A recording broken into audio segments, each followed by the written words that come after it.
kung may respeto kayo sa demokrasya, ikaw ba Aquino at saka Risa Hontiveros at saka Vicente Soto, hindi nyo dapat binabaliwala ang desisyon ng co-equal branch ng gobyerno. Dapat sundin, hindi tanungin kung pwedeng baliwalain.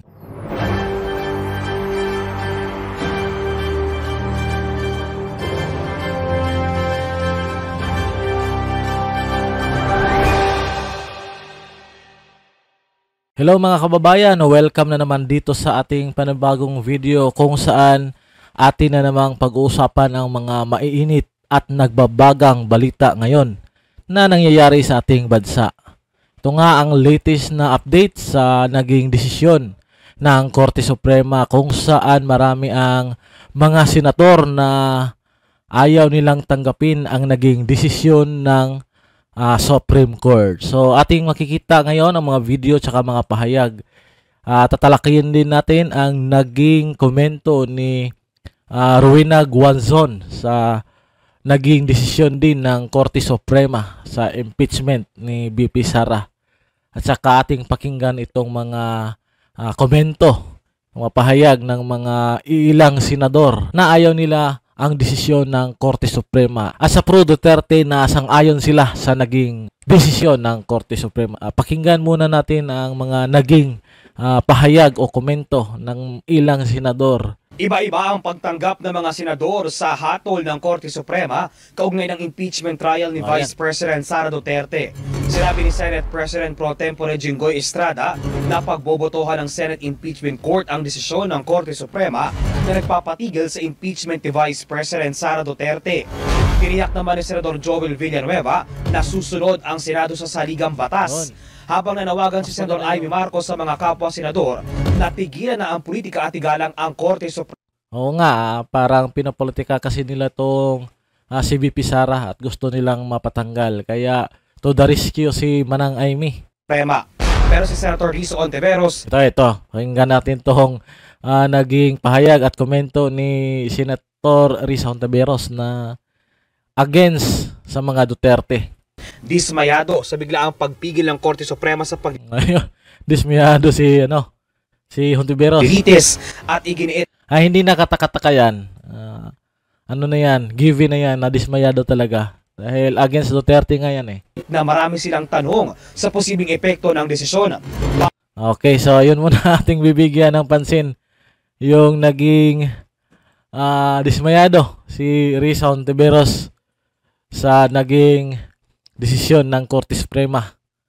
Dismayado raw siya sa Korte Suprema dahil nga pinigilan ang impeachment trial. Pero dismayado ba talaga dahil hindi natuloy ang impeachment? Dahil nga mukhang political target ang mga Duterte. O dismayado siya dahil hindi niya nakuha ang gusto niya. Diba? Una sa lahat, hindi basta-basta maglabas ng desisyon ang Korte Suprema kung walang mabigat na basihan. Sabi ng Korte Suprema, unconstitutional ang impeachment kay BP Sara. Dapat lang na igalang, di ba? Korte Suprema na yon. Naisipan din kay Hontiveros kung paano nalabag ang one-year bar rule ang reklamo. Yan. So, tungkol naman sa one-year bar rule, malinaw sa salagyang batas, isang reklamo lang ang pwedeng ihain sa loob ng isang taon laban sa isang opisyal. Gusto ba nilang baliwalaan yan? Ang tanong, kung baliktarin ang sitwasyon, ito tanong lang, kung baliktarin ang sitwasyon at ang inakusahan ay hindi Duterte. Hindi Duterte ganyan din ba kaya sila kaingay? Kung hindi Duterte, di ba? Titingnan natin mo, hindi siguro. Hindi siguro si Hontiveros ganyan kaingay kung hindi Duterte ang inaakusahan. Hindi pwedeng kapag pabor ang agenda sa kanila, okay ang proseso. Pero kapag hindi, saka magrereklamo ng biglaan ng dismayado. Maraming tanong. Kung ano-anong tanong. Hindi ganyan ang tunay na serbisyo publiko, Ma'am Risa Hontiveros. Hindi yan pagiging tagapagtanggol ng demokrasya, kundi pansariling layunin. So, yun po ang komento natin sa naging pahayag ni Risa Hontiveros. Lalo't isang kaso lang ang inakyat sa Senado. Nais naman pakinggan ng Senador Vicente Soto III ang Ito kay Vicente Soto. Kamara at pag-aaralan ng payo ng legal luminary na pwedeng huwag sundin ng Senado ang hatol ng Korte Suprema. Uy! Galing na ni Vicente Soto. Oo. Kakalungkot talaga naging mga pahayag nila, no? Na nais pa raw pakinggan ng Kamara at pag-aralan kung pwedeng hindi sundin ang desisyon ng Korte Suprema. Senator Soto, ang Korte Suprema ang pinakamataas na tagapag-interpret ng ating saligang batas. Kapag sinabing unconstitutional, tapos na po ang usapan doon. Hindi ito simpleng opinion lang ng isang sangay ng gobyerno. Ito ay desisyong may bigat, may bisa, at kailangang sundin. Ang Senado ba ngayon ay nasa posisyon ng magsabi kung susundin ba nila ang Korte Suprema o hindi? Yan ang tunay na banta ng check and balance. Kapag pinabayaan natin yan, hindi na batas ang masusunod kundi kapritsuhan ng iilang nasa kapangyarihan. At kung pagbibigyan ang Kamara na malinaw na lumabag sa 1-year barrel ang impeachment, lalong magiging dihado ang hustisya. Hindi ito tungkol sa pakinggan ang kabilang panig. Ito ay tungkol sa paggalang sa proseso, paggalang sa batas, at sa desisyon ng Korte Suprema. Gusto ba nating maging tama ang Senado? O gusto lang nilang lagi silang tama? Yun ang tanong. Sa dulo, malinaw ang tanong, igagalang ba ng Senado ang batas o igigiit pa rin nila ang politika? Panoorin na naman natin ang... Si Senador Bam Aquino humirit na mag-caucus para talakayin ang hatol ng SC dahil naniniwala siyang dapat ituloy ang paglilitis. So dapat mag-focus ang Senado daw sa pagtalakay ng desisyon ng Korte Suprema. Dahil para sa kanya, para kay Bam, dapat ituloy ang impeachment. Malinaw ang sinasabi ng Korte Suprema, unconstitutional nga ang ginawa ng pagpasa ng Kamara sa impeachment complaint. So anong itutuloy, Bam? Anong itutuloy? Isang proseso na binasura na ng pinakamataas na hukuman ng bansa? Yan ang itutuloy? Kung ipipilit pa rin ang pagdinig, malinaw na hindi batas ang pinapairal, kundi agenda. Ano nga bang agenda nyo? Ha, Bam Aquino? Hindi ito pagiging makabayan. Ito'y lantaran ng pagsuway sa batas at pamumulitika sa harap ng desisyong legal at konstitusyonal. Ang gusto ni Bam, i-review at pag-usapan pa kung tama ang Korte Suprema. Senador, hindi kayo ang may kapangyarihang i-review ang Korte. Sila ang may mandato na magpasya kung ang isang aksyon ay labag sa konstitusyon o hindi. Hindi ito suggestion. Ito ay desisyon ng Korte. At kung may respeto kayo sa demokrasya, ikaw ba Aquino at saka Risa Hontiveros at saka Vicente Soto, hindi nyo dapat binabaliwala ang desisyon ng co-equal branch ng gobyerno. Dapat sundin, hindi tanungin kung pwedeng baliwalain. Sa bandang huli, ito ang katotohanan.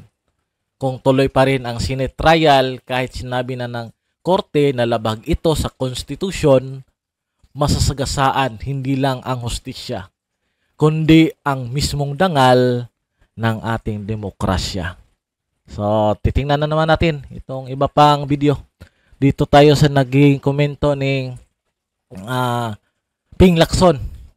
Makikita natin dito ang ito, magkakagulo, sabi ng politico.com.ph, magkakagulo tayo. Lacson warns rule of law at risk if Senate defies SC over Sara impeachment. So ito ang naging pahayag niya kung saan in-interview siya sa DWIZ. Kahit anong desisyon na ilalabas sa akin ito, kailangan igalang natin at sundin ang ruling ng Korte Suprema. Otherwise, ang biggest loser dito ay ang rule of law. Totoo. Tama si Ping Lacson. So wala tayong kikilalanin kasi kataas-taas ang hukuman na yan. Kada na lang may magkaroon ng ruling ng Korte Suprema, hindi natin susundin. Ayun. Para kay Bam Aquino tsaka Soto at Hontiveros. Hindi natin susundin at isasantabi natin. May sariling kaming pananaw dyan. Di namin sundin yan. Medyo magkakagulo tayo. So, oo nga, magkakagulo talaga. Kailangan panaigin natin lagi ang rule of law. Mas maganda tong komentaryo at kapahayag ni Ping Lacson. Nakakaintindi siya sa sa desisyon ng Korte Suprema. Ito, dito na kayo sa kinggan natin tong kay Guanzon. Naging komento niya. Katumbas ng pagbuho ng tunay na prinsipyo ng... Hindi muna to, kang Guanzon muna. Ayan, to. Ayan na. Oh, yan. Dineclare na ng Supreme Court na unconstitutional ang impeachment complaints kay Vice President Sara Duterte. Opo. Tapos? Nakasaad po kasi sa ating saligang batas. Pero merong mga senador na ayaw sundin yun. Ano yun? Ma'am Rowena. Ang konstitusyon na ang impeachable officers, kagaya ng Vice President, ay pwede lamang ma-impeach minsan, once lang, sa isang taon, bawat opisyal na impeachable. At ano po ang ginawa dito ni Speaker Romualdez? 4 na complaint po ang pinagpa-file sa isang taon. Grabe. Hindi lamang 2. Grabe na. 4 talaga. At kaya sagot ang House of Representatives at ang Speaker ng Supreme Court. Sagutin ito mga katanungan ito. Ano nangyari doon sa 3 impeachment complaint? Bakit itong pang-4, ito yung inakyat nyo doon sa Senado? Bilang itong complaint na siyang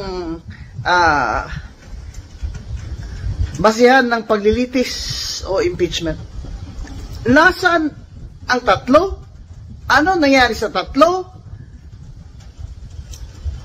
Anong nga komite ang nagpasa nito? Sinabi pa ng Supreme Court, sagutin ni Speaker. Nabasa ba ng lahat ng congressman at congresswoman ang impeachment complaint na yan bago nila pinirmahan? Yun. Di ba may narinig tayong mga haka-haka dyan, pero palagay ko totoo yun, na pinatawag daw ang mga congressman na mga majority. Mga congressman na under the thumb of Speaker Romualdez, pinatawag daw at dun sila nagpirmahan. Yun yung issue na lumalabas. Kaya madaling nakakuha ng pirma si Martin Romualdez sa mga congressman na pipirma sa impeachment ni VP Sara. Yung mga hindi pumirma, yun yung hindi pumunta o hindi pinatawag. Kaya, ang tanong ng Supreme Court, nabasa ba ng lahat yung impeachment complaint na yun? Yung pang-4 bago yan pinirmahan ng mga sumang-ayon? Yun, mukhang ang gustong sabihin ni Rowena Guanzon ay perma ng perma lang ang mga congressman. Hindi binabasa kung ano ang nilalaman ng kanilang pinirmahan. So, yun ang tanong din ng Korte Suprema. Binasa ba ng mga congressman ang kanilang pinirmahan? Hindi na po sumagot. Yan ho ang problema. Kung ating House of Representatives ay sinasabi niyang siya, ang Speaker, ay hindi po niya sasagutin ang Supreme Court. Abay, ngayon ka na makakita ng sabi democratic na bansa na ang House of Representatives ay ayong sumagot sa Supreme Court. See? Yun. Pag sila pinapatawag at pinapasasagot, ayaw nila. Pero si VP Sara, hindi pa nga napapanunayan gusto na nilang i-impeach. Sagutin mo muna, Tamba, yung Korte Suprema bago ka mag-proceed ng impeachment trial laban kay BP Sara. Tinatawanan ka lang sa Amerika na. Pag pinapasagot ng Supreme Court, sasagot talaga lahat ng mga opisyalis ng gobyerno. Aba, ito talagang saksakan na talaga ang kapangyarihan ni Speaker Romualdez. Grabe. Ito talagang si Romualdez medyo pabigat. Hindi na to nakatulong sa bansa, kundi pabigat na. Pabigat na sa bansa. Ginagamit ang kaba ng bayan. Hindi ako nagsabi Ginagamit di umano ang kaba ng bayan para sa ayuda, para makakuha ng boto sa susunod na eleksyon siguro. Yun, sagutin mo muna yung tanong ng Korte Suprema. Ito talaga si Guanzon, binibisto niya yung mga ni Romualdez, mga pinaggagawa. Sa ilalim ng administrasyon ng kanyang pinsan, ni President BBM. Ito ay isang dagok na naman, hindi lamang dagok ito. Saksak ito sa dibdib ni BBM ang ginawa ng pinsan niyang Speaker of the House. Sa pagmamadali nilang talagang tanggalin si VP Sara para wala na siyang kalaban sa 2028. Yun. Ay lahat ginawa nilang basta mapadali lang. Kaya ngayon, sasabihin pa ba niya ni Speaker na hindi siya sang-ayon at hindi sila papayag? Ngayon, wala siyang magawa dahil yung Senado, hindi niya uto-uto yan si Senate President Chis Escudero. Siyempre, sasabihin ni Senate President Chis Escudero, magsalita ng Supreme Court. Ano gagawin namin? Mas mataas pa ba kami sa Korte Suprema? Mas mataas pa ba ang House of Representatives under Speaker Romualdez sa Korte Suprema? Oo nga. Yun. BBM, kasalanan po ito lahat ng inyong pinsan. Oo. Kaya sana po tanggalin nyo na yan as Speaker. Oo. Diyan lang po nakakasama na talaga ng image niyo lalo Ayun. Kasi lahat ng ginawa niya, Yun. simula pa dun sa budget na institutionalize na yung lahat ng mga ayuda dun na ginawa nilang. Yan talaga ang dahilan. Masisira talaga at masisira si BBM dito dahil sa pinagagawa ni Tamba. So kailangan tanggalin niya, sabi ni Guanzon. Tanggalin niya yung pinsan niya. Dahil yan ang magdadala sa BBM admin sa pagkalugmok. So, mayroon pang 3 taon na panunungkulan si BBM. Dapat na gawan niya ng aksyon. Dahil sa kanya talaga lahat pupunta ang sisi.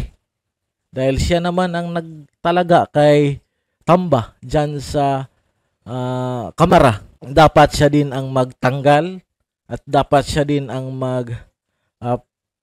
mag-ayos ng mga problema na ginawa ni Tamba dito sa ating bansa. So, titingnan natin itong video. Hindi ko pa nakita to pero bibigyan natin ng pansin kung anong judicial review ang pagwawalang katumbas ng pagguho ng tunay na prinsipyo ng judicial review ang pagwawalang bahala sa desisyon ng Korte Suprema. Ito ang binigyang diin ni Senador Juan Miguel Zubiri sa gitna ng usapin ng pagpapatuloy ng impeachment trial ni Vice. So ito pala ang naging komento ni Migs sa desisyon ng Korte Suprema. President Sara Duterte. Sa kabila ito ng inilabas na desisyon ng Supreme Court na unconstitutional o labag sa saligang batas ang isinampang impeachment case sa Vice-Presidente. We should not disregard the Supreme Court ruling. Because if we do, we may be courting a contempt order from the Supreme Court and a possible constitutional crisis. Not to mention a very dangerous precedent. If we proceed with the impeachment trial in defiance of a unanimous en banc ruling. Dagdag pa ni Zubiri, ang pagsalungat sa desisyon ng hukuman ay magsasapanganib sa sistema ng check and balances na pundasyon ng demokrasya ng Pilipinas. whether we agree to the decision or not. The Supreme Court remains as the final arbiter of all constitutional issues. Let me say that again. The Supreme Court remains the final arbiter of all constitutional issues. Oh, yun. Final talaga ang magiging desisyon ng Korte Suprema. Wala nang iba. Sila talaga ang magfa-finalize ng desisyon. Sana makinig kayo. Hontiveros, Bam Aquino, at saka Vicente Soto. Sakang lalong-lalo na yung kay Tamba. Dapat makinig kayo sa naging desisyon ng Korte Suprema. Lest we want to destabilize the framework of our government, we must respect and honor the Supreme Court of the Republic. Sinabi naman ni Senador Erwin Tulfo na hindi niya pa nababasa ng buo ang pasya ng hukuman. Aniya, nirirespeto niya ang ruling ng Supreme Court at interpretasyon nito ng konstitusyonal na hangganan sa impeachment process. Tapos, kung bibigyan anya siya ng oportunidad, handa siyang tuklin ang kanyang dakilang tungkulin at hayaang magsalita ang ebidensya. yan. Ayon pa sa nakababatang Tulfo, Yun na nga. Nakita ang ebidensya ng Korte Suprema at unconstitutional daw. So, yun yung desisyon ng Korte. Ano pa bang desisyon ang kailangan nyo? aakto siya kasama ang mga kapwa-senador upang panindigan ang mandato sa kanila ng saligang batas ng may integridad at pagiging patas. Inaasahan nito na pag-uusapan ito ng mga senador sa Lunes kung susundin ba o babaliwalain ang desisyong ito ng Korte Suprema.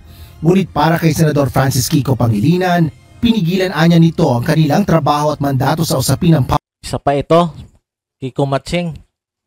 Ano bang inaasahan ng Pilipino sa iyo? Ikaw nga sa mga bata na hindi makulong kung mayroong mga krimeng ginawa. Isa ka pa nagsalita dyan. Public accountability habang ang Senado at Kamara ay co-equal sa Supreme Court kaya hindi anya ito tama. Sa kabila ng pagtutol ng ilang mga senador, may iba pa na sumang-ayon din ang pagsunod sa kataas-taasang hukuman. Kabilang na dito si Senador Panfilo Ping Lacson na naglabas na rin ng pahayag sa social media kaugnay ng posisyon nito sa SC decision. Dapat anyang respetuhin at sumunod ang Senado sa Supreme Court ruling sa kabila ng mga salungat na opinyon ng ilang legal observers. Partikular na ang interpretasyon ng Korte sa Article 11, Section 3, Paragraph 4 na ang pag-aay ng verified complaint ng nasa ikatlong bahagi ng lahat ng miyembro ng House of Representatives ang itatatag na Articles of Impeachment kasunod ng agarang paglilitis ng Senado. Binigyan diin naman ni Senador Sherwin Gatchalian na ang kanyang mga aksyon ay laging batay sa patnubay ng konstitusyon. Kinikilala rin ito ang Supreme Court bilang final authority sa pagpapakahulugan ng mga legalidad sa mga naturang paglilitis.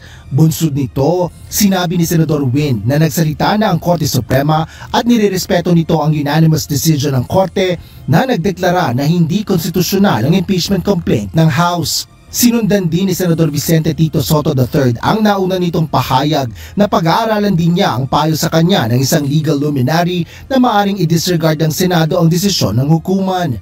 Aniya, bagaman hindi ito inaasahan, ay susuko ito sa judicial wisdom ng Supreme Court upang mapanatili ang sistema ng gobyerno na ang Korte Suprema ang natatanging hukom ng konstitusyonalidad ng mga aksyon ng ehekutibo at lehislatibo.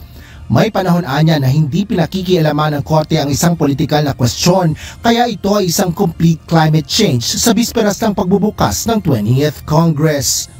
Asher Kadapan Jr., UNTV News and Rescue. Diyos ang aming sandigan, serbisyo publiko ang So, yun nga mga kababayan, narinig natin yung mga nagbabagang balita at ilan na aking naging komentaryo.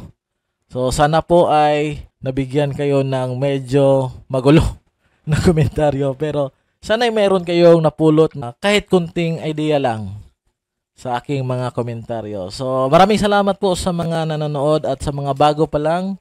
Huwag kalimutan na mag-subscribe dito sa ating YouTube channel, Balitang Bayan TV.